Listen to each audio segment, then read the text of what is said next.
Howick, when did you come to Harlow and why did you stay? Why did I come? September 1964. My father was working for Gilbey's and he was relocated from the south coast. He was 54 years of age and we'd had a rather traumatic family incident where one of my close brother passed away, and Dad had the opportunity of coming up here to have a change of life, and he thought it'd be good for me and my mother. So we drove up pre-motorways through the tunnel, up through the country lanes, and we appeared in Harlow town centre. And my first experience of Harlow was the gas board on the right, the post office on the left, and the market square.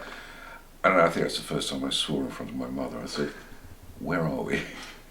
But it's been a great town. I really enjoyed being here. I miss my roots. I love being on the south coast. I love the sea air. But I've been here now 50 plus years. It's my life, my family. I've grown up. It's my business. It's the cricket. I think it's a terrific town. And I've worked in the town as well now since 1974 when we opened this office. So I know it inside out. I've been a critic of the town on many occasions, but I like the place and I've really enjoyed living here. What is it you like about the place, and as a critic, what would you maybe change? I think the tragic loss of historic buildings in the 50s was criminal neglect. Mark Hall, the demise of Kingsmore House, losing Moore Hall, and lots of other fabulous buildings. I'm sure they created a bit more space around these buildings, like Passmore's house, but how that's been neglected. It's tragic. I know it's modern, it's new, but we shouldn't forget the past. And losing those houses, I think, is the biggest error that they probably made when they designed the new town.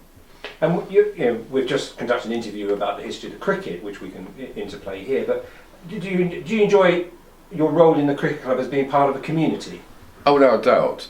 It all overlaps. Being an estate agent, I meet people in their homes who live in Old Harlow who've been here forever.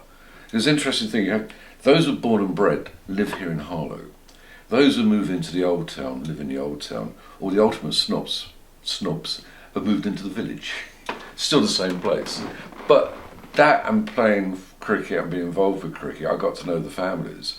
And so it's the history of Harlow really which I've been fascinated about. The architecture that's survived here in the High Street, Market Street, the cricket club, the people who played the cricket club, where they lived, and the people who managed it. It was quite fascinating. And we seem to have veered into politics. What do you, the plans for Harlow with regarding Gildon Way, Gilston, Latten Priory, that whole, Sumners, etc., and Junction 7A, is that something you think should be celebrated or watched cautioned? I think watched cautiously. Harlow must expand. It's a vitally important location for all the motorway connections. We're on the M25, 3 airports if you include the city airport and Heathrow and Stansted. Luton's not far away. It's a geographically very important position. So the town will expand, it will explode. I think a big mistake is when in the early 80s they didn't continue the 414 across the top of town through the back of Pishbury to where the junction 7A is going to be now. It's the right place to put it, but to bring the traffic down through Old Harlow is nonsense. It's gridlock from the station to the motorway down the road here. You can't move after about 5 o'clock, all because they ran the 414 through Harlow. Absolute madness. But either way, you came here and you're staying. I'm not going anywhere. Alan, thank you very much.